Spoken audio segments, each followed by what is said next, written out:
Don't forget to like, share and subscribe my channel. Students, हम लोग बस NCERT को लेके चलेंगे। इसमें मैं आपको जितने भी पॉइंट्स लिखवा रही हूँ वो बस और बस क्लास 11th एनसीईआरटी बुक से है। ठीक है, तो पहला अगर हम लोग देखें कि what are the basic characteristic of living.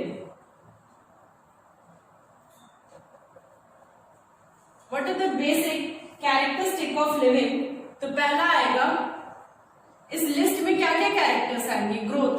ठीक है, और ग्रोथ दो तरीके से होते हैं, मैंने आपको बता रखा है, मेरे वीडियो में आप डिटेल में देख सकते हैं। Bye increase in mass plus increase in number. Growth दो तरीके से होते हैं, bye increase in mass and increase in number. ठीक है, तो ये पहला कैरेक्टरिस्टिक है लिविंग ऑर्गेनिज्म का। दूसरा होता है रिप्रोडक्शन।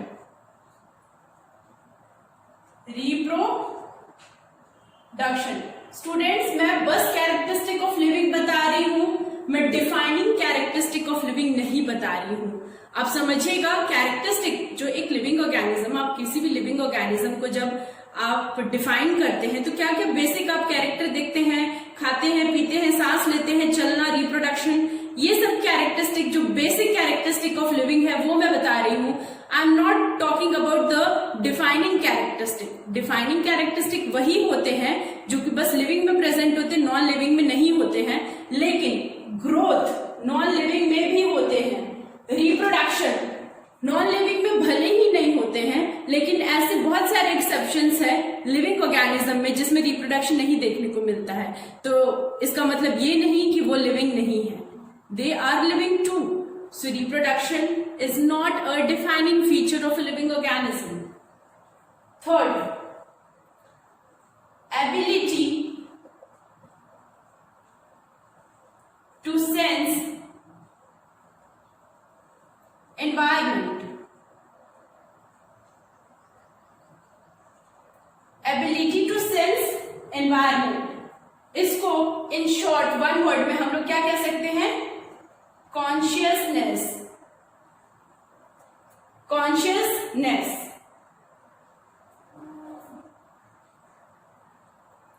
चौथा जो कैरेक्टर है दैट इज मेटाबॉलिज्म। देखिए स्टूडेंट, कॉन्शियसनेस जो प्रॉपर्टी है वो बस और बस लिविंग में पाई जाती है। So it is a defining characteristic. आप नॉन लिविंग ऑब्जेक्ट को फेंक दीजिए, तोड़ दीजिए, कुछ भी कर दीजिए, उसमें कोई फर्क नहीं पड़ेगा, बट लिविंग ऑर्गेनिज्म में फर्क पड़ता है। क्यों? क्योंकि हम लोग के पास सेंस ऑर्गन होते हैं, हम लोग के पास रिसेप्टर्स होते हैं। Likewise metabolism is sum total of all the activities carrying inside a body, sum total of all the chemical reaction, sum total of all the chemical reactions inside body, ठीक है, तो ये मेटाबॉलिज्म होता है। तो yes, metabolism is a defining feature of only living organism. I hope student आपको समझ में आ रहा होगा। Then is fifth point, ability to self replicate. पांचवा पॉइंट है एबिलिटी टू सेल्फ रेप्लिकेट। इसका मतलब है कि लिविंग ऑर्गेनिज्म अपनी कॉपीज खुद ब खुद बनाते हैं। मतलब लिविंग ऑर्गेनिज्म के अंदर डीएनए होते हैं और डीएनए के पास स्पेशल पावर होता है कि वो अपनी कॉपी खुद ब खुद प्रोड्यूस करते हैं, जिसे रेप्लिकेशन कहते हैं। अपना एग्जैक्ट कॉपी बनाना डीएनए में। आप हायर क्लासेस में पढ़िएगा कि डीएनए के ऐसे दो स्ट्रैंड्स होते हैं, तो वो स्ट्रैंड्स को ऐसे पेरेंट स्ट्रैंड खुलते हैं और यहाँ पे न्यू डॉटर स्ट्रैंड्स प्रोड्यूस होते हैं। तो ये जो है ये डीएनए परफॉर्म करता है। तो ये वाला जो प्रॉपर्टी है लिविंग ऑर्गेनिज्म में देखने को मिलती है, बट नॉन लिविंग ऑर्गेनिज्म के पास तो सेल ही नहीं होता है कि ये सब प्रॉपर्टी को परफॉर्म कर पाए। तो ये 5 पॉइंट है, इसके अलावा और भी पॉइंट्स हैं। तो स्टूडेंट सिक्स प्रॉपर्टी है self organize. Six property is self organize. इसका मतलब क्या होता है? हम लोग को पता है कि हम लोग का बॉडी जो है वो सेल से बना हुआ है। ऐसे बहुत सारे सेल्स मिलकर के टिश्यू बनाते हैं और टिश्यूज मिलकर के ऑर्गन बनाते हैं और फिर वो ऑर्गन मिलकर के ऑर्गन सिस्टम बनाते हैं जिससे एक होल इंटायर ऑर्गेनिज्म बनता है। ठीक है, तो लिविंग ऑर्गेनिज्म में एक प्रॉपर्टी होता है सेल्फ ऑर्गेनाइज। वो अपने आप को ऑर्गेनाइज कर सकता है। स्पेसिफिक सेल्स है जो कि स्पेसिफिक परफॉर्मेंस, स्पेसिफिक एक्टिविटीज को कैरी आउट करेगा। अब रिस्पिरेशन करना है तो ऐसा थोड़ी ना कि बॉडी में जितने भी सेल्स है वो सारे रिस्पिरेशन में इन्वॉल्व है। बस एल्वेलाई के जो सेल्स हैं, ब्रोंकियोल के जो सेल्स है, ब्रोंकाई के, ट्रैकिया के, वही तो इन्वॉल्व है रिस्पिरेशन के लिए। ब्लड सर्कुलेशन के लिए हार्ट रिस्पॉन्सिबल है और डाइजेशन के लिए स्टमक रिस्पॉन्सिबल है, एलिमेंट्री कैनाल इज रिस्पॉन्सिबल। तो इसी तरीके से cells they are grouped into tissue, specific tissues are grouped into organ and specific organs make organ system which then make whole organism. ये सेल्फ ऑर्गेनाइज करने की जो property है और डिवीजन ऑफ लेबर की जो प्रॉपर्टी है कि स्पेसिफिक सेल स्पेसिफिक फंक्शन को कैरी आउट करेगा, ये प्रॉपर्टी हम लोग को बस लिविंग ऑर्गेनिज्म में देखने को मिलती है, नॉन लिविंग ऑर्गेनिज्म में नहीं मिलती है। So 6th point is self organize. Then the 7th point is interact. Interact मतलब हम लोग को पता है कि लिविंग ऑर्गेनिज्म जो है, हम लोग नॉन लिविंग ऑर्गेनिज्म, हम लोग एनवायरनमेंट के साथ एक इंटरेक्शन शो करते हैं। लिविंग ऑर्गेनिज्म एनवायरनमेंट के साथ इंटरेक्शन शो करते हैं। This property is called interact और इंटरैक्शन। तो ये भी एक बेसिक प्रॉपर्टी है लिविंग ऑर्गेनिज्म की। Then emergence. ये लास्ट प्रॉपर्टी है। अकॉर्डिंग टू एनसीईआरटी बुक में इतना ही लिखा हुआ है। देखिए स्टूडेंट, इसे आप इमर्जेंस कहिए या इसका एक दूसरा नाम भी, इसे एडाप्टेशन भी कह सकते हैं। एडाप्टेशन। तो स्टूडेंट, आप लोग को पता है कि हम लोग जिस सराउंडिंग में रहते हैं वहां पे अपने आप को बहुत ही अच्छे से अडेप्ट कर लेते हैं, चाहे वो पानी पीना हो या फिर फूडिंग हो, शेल्टर हो, ये जो भी बेसिक रिक्वायरमेंट है बॉडी का, वेदर इट बी रिप्रोडक्शन, ये सारे प्रॉपर्टीज मतलब जो भी ऑर्गेनिज्म है वो जहां पर भी रहता है वो अपने नाइच में रहता है, वो अपने आप को अच्छे से अडेप्ट कर लेता है, उभार लेता है, वहां पे एडजस्ट कर लेता है। ये प्रॉपर्टी लिविंग ऑर्गेनिज्म शो करती है। ठीक है, और ये ऐसा कुछ भी प्रॉपर्टी नॉन लिविंग ऑर्गेनिज्म में नहीं होता है। तो इमर्जेंस और एडाप्टेशन, एडाप्टेशन का मतलब है अडेप्ट करना ताकि वो अपने आप को अनफेवरेबल कंडीशन में भी सरवाइव कर सके, और जब सरवाइव करेगा तभी तो पॉपुलेशन बनेगा या स्पीसीज बनाएगा। सो स्टूडेंट्स, ये थे कुछ properties, basic property shown by living organism. I hope आपको समझ में आ रहा होगा। आगे बढ़ते हैं। अब स्टूडेंट, एनसीईआरटी में एक लाइन है जिसमें बता रखा है कि ग्रोथ के ट्विन कैरेक्टरिस्टिक्स होते हैं। ग्रोथ जो है वो ट्विन कैरेक्टरिस्टिक शो करते हैं। मतलब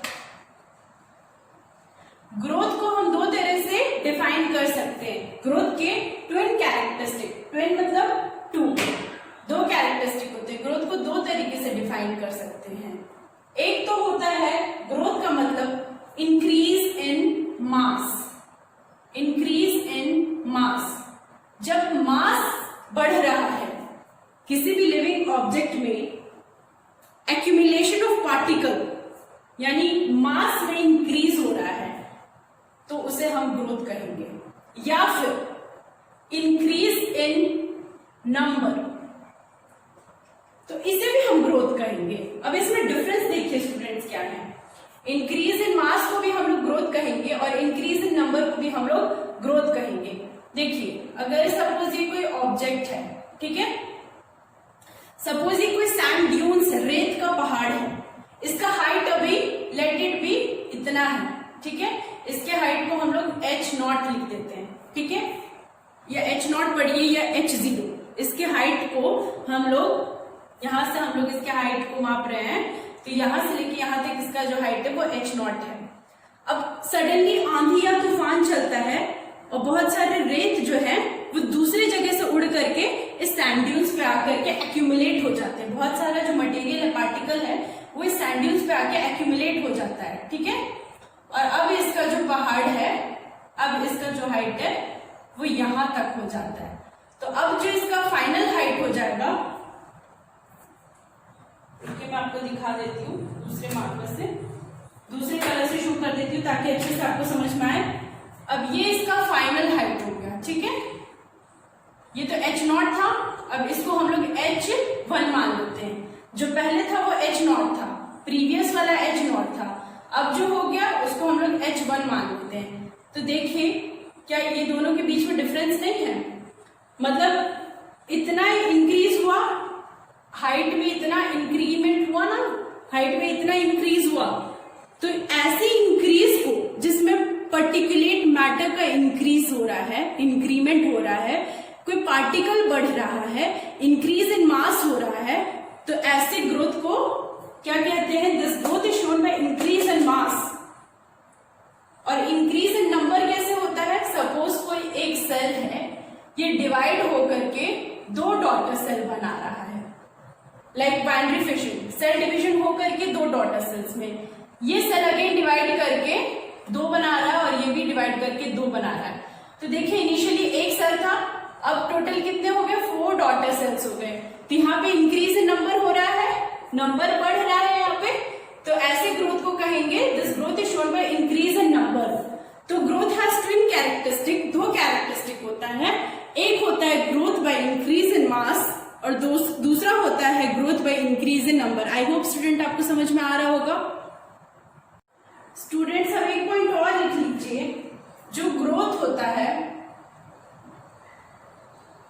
जो ग्रोथ होता है in living organism, in living organism,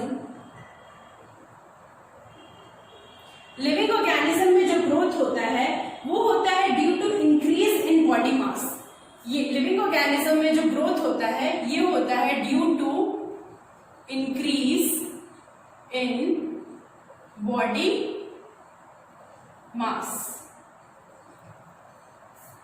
Growth in living organism is due to increase in body mass. In non-living organism, in non-living organism में जो growth होता है, it is due to accumulation of material on the surface. Non-living organism में जो growth होता है, it is due to accumulation of material on the surface. देखिए students, ये वर्ड लाइक मटेरियल या फिर ऑब्जेक्ट, ये सब वर्ड्स नॉन लिविंग ऑर्गेनिज्म के लिए यूज होता है, लेकिन लिविंग ऑर्गेनिज्म के लिए ये सब वर्ड्स यूज नहीं होता है। The words like material, object, they are use for non living organism. तो ग्रोथ दो तरह का होता है, हम लोग पढ़ चुके हैं, एक होता है by increase in body mass and by increase in number.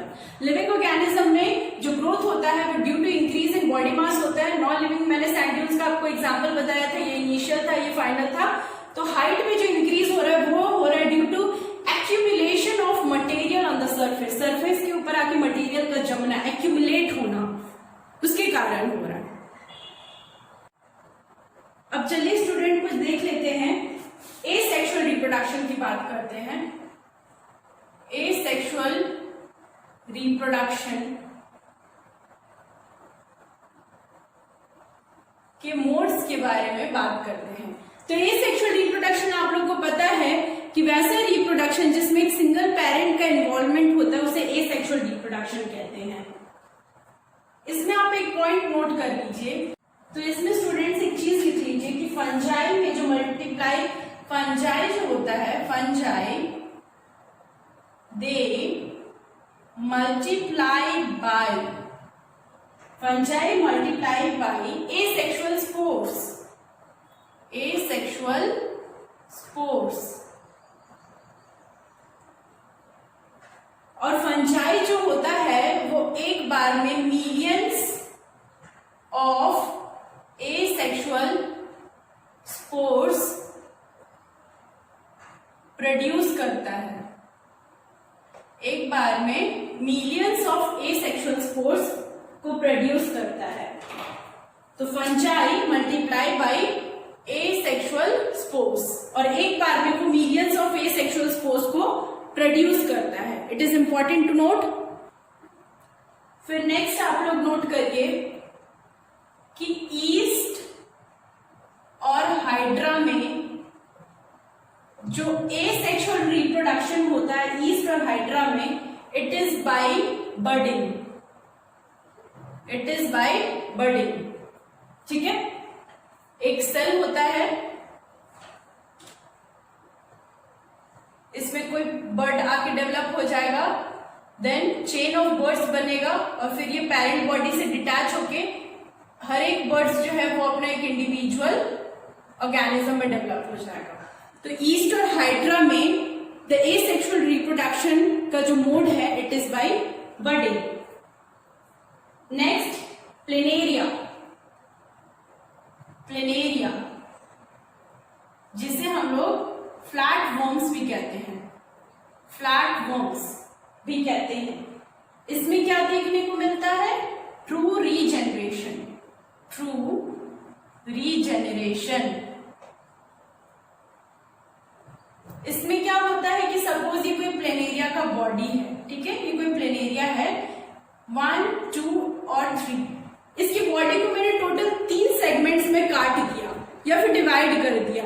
First segment is head, second is neck और trunk part of the body, and third is tail. ये 3 सेगमेंट्स है बॉडी का. अब इसमें क्या होता है कि ये अगर इसमें रीजनरेशन शुरू होता है, जो भी बॉडी पार्ट जो है वो लॉस्ट हो जाता है. सपोज पहला वाला बॉडी पार्ट है और सेकेंड थर्ड लॉस्ट हो गया. ठीक है. इसको मैं 3 हिस्से में काट देती हूँ. सपोज ये पहला हिस्सा है, ये कोई और ये दूसरा हिस्सा कटा हुआ है, और ये तीसरा हिस्सा कटा हुआ है.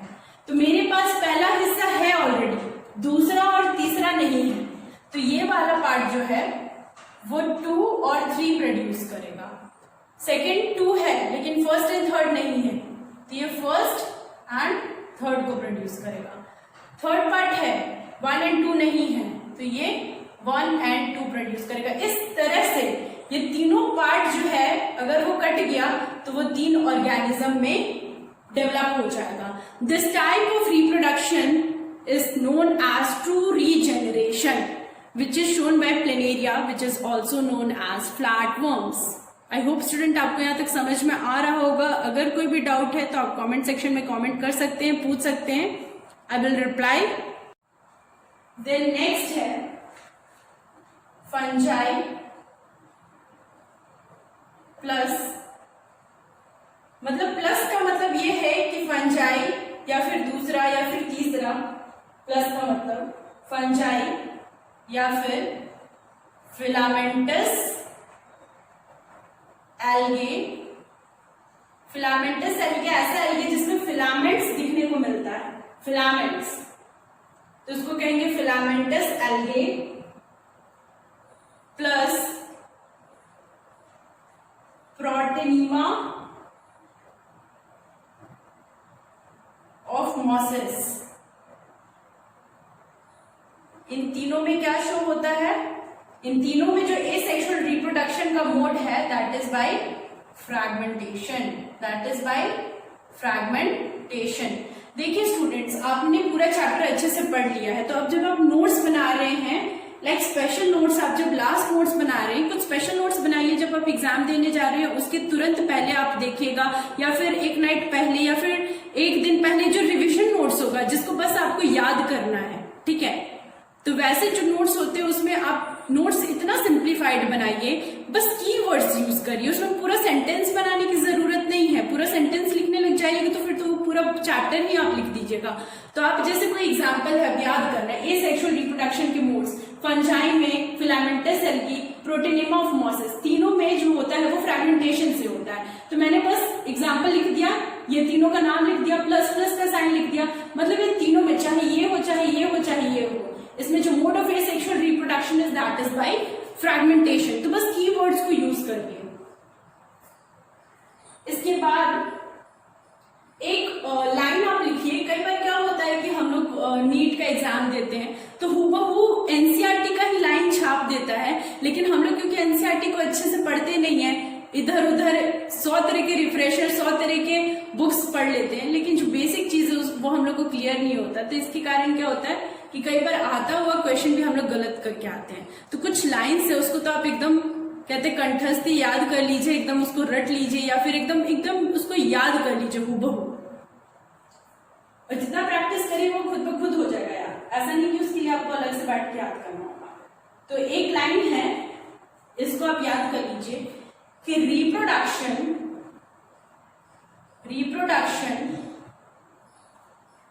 Is synonymous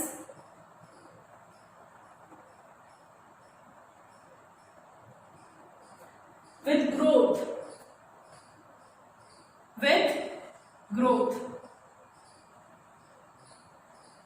that is increase in number of cells, that is increase in number of cells। ये किसके केस में होता है? यूनिसेल्युलर ऑर्गेनिजम्स के केस में होता है, यूनिसेल्युलर ऑर्गेनिजम्स के केस में होता है। Unicellular organisms like bacteria, unicellular algae, या फिर अमीबा।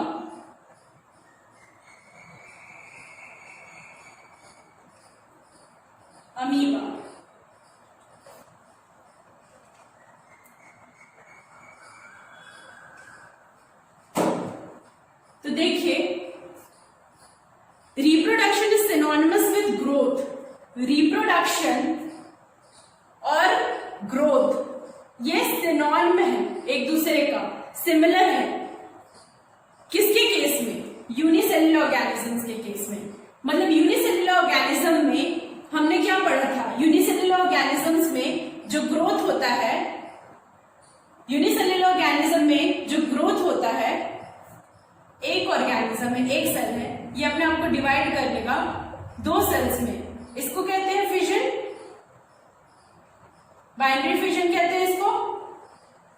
तो यूनिसेल्युलर ऑर्गेनिज्म में एक सेल 2 में डिवाइड कर लेगा, इसी को तो ग्रोथ कहते हैं, इंक्रीज इन नंबर। और इसी को रिप्रोडक्शन भी कहते हैं, बाइनरी फिजन को ही तो रिप्रोडक्शन भी कहते हैं। मतलब एक सेल 2 डॉटर सेल्स में डिवाइड हो जाते हैं, इसी को तो रिप्रोडक्शन भी कहा जाता है। और ग्रोथ भी होता है इंक्रीज इन सेल नंबर। तो यूनिसेल्युलर ऑर्गेनिज्म के केस में रिप्रोडक्शन और जो ग्रोथ होता है वो एक दूसरे का सिनम्स होता है, वो सिमिलर होता है। ठीक है, तो ये एक एग्जीक्यूटिव प्रोसेस, एक्सक्लूसिव प्रॉपर्टी है यूनिसेल्युलर ऑर्गेनिजम्स की। तो आप इस चीज को याद कर लीजिए। जब स्टूडेंट्स हम लोग प्रॉपर्टीज ऑफ लिविंग ऑर्गेनिज्म पढ़ रहे थे तो उसके बाद हम लोग पहला प्रॉपर्टी ग्रोथ पढ़े थे, दूसरा प्रॉपर्टी रिप्रोडक्शन का पढ़े थे। तो हम लोग ये बोले थे कि ऐसा नहीं है कि सारे living organism reproduction property show करते हैं, कुछ एक्सेप्शंस है जिसमें लिविंग ऑर्गेनिज्म रिप्रोडक्शन का प्रॉपर्टी नहीं शो करते हैं। ठीक है, तो वो कौन से लिविंग ऑर्गेनिज्म है जिसमें रिप्रोडक्शन नहीं शो होता है, उसके एग्जाम्पल्स। एक पॉइंट लिख लीजिए, ऑर्गेनिजम्स which do not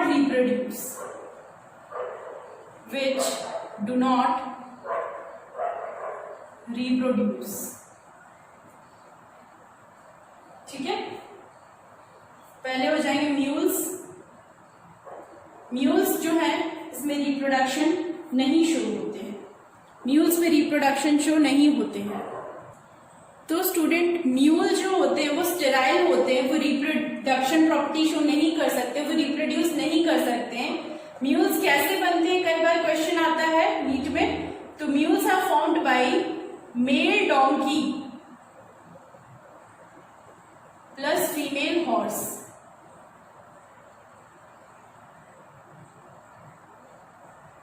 जब मेल डोंकी फीमेल हॉर्स आपस में फर्टिलाइज करते हैं तब म्यूल्स बनता है which are sterile organism which do not reproduce mule.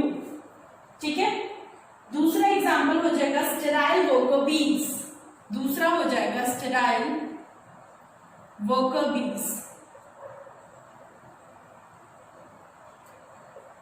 देखिए स्टूडेंट, जब आप लोग बीज के बारे में पढ़ते हैं तो वहां पे बहुत सारे ग्रुप्स आते हैं। एक होता है वर्कर बी, एक होता है ड्रोन्स, एक होता है क्वीन का, जो कि सारे इकट्ठे मिल करके हनी बनाने में, हनी कॉम्ब बनाने में हेल्प करते हैं। तो उसमें एक आता है वर्कर बीज जो कि स्टेराइल होता है, इसे आप याद रखिएगा, ये भी एग्जाम्पल है। और तीसरा हो जाएगा इनफर्टाइल ह्यूमन कपल्स। ऐसे ह्यूमन कपल्स जो कि फर्टिलिटी नहीं शो कर पाते, जिनके बेबी नहीं हो पाते due to any cause, is known as infertile human couples. तो ये कुछ एग्जाम्पल्स हैं अकॉर्डिंग टू एनसीईआरटी। इसके अलावा भी और बहुत सारे एग्जाम्पल्स हैं, लेकिन ये कुछ बेसिक एग्जाम्पल्स हैं जो कि आपको पता होना चाहिए और एग्जामिनेशन में भी इसी से बेसिकली पूछा जाता है। स्टूडेंट, यहाँ तक आपको अच्छे से समझ में आया होगा। कोई भी क्वेरीज है तो आप कमेंट सेक्शन में कमेंट करके पूछ सकते हैं। इसके आगे के इम्पोर्टेंट नोट्स के लिए, इम्पोर्टेंट एग्जाम्पल्स के लिए आप मेरे नेक्स्ट वीडियो को देख सकते हैं। Thanks for watching. Don't forget to like, share and subscribe my channel.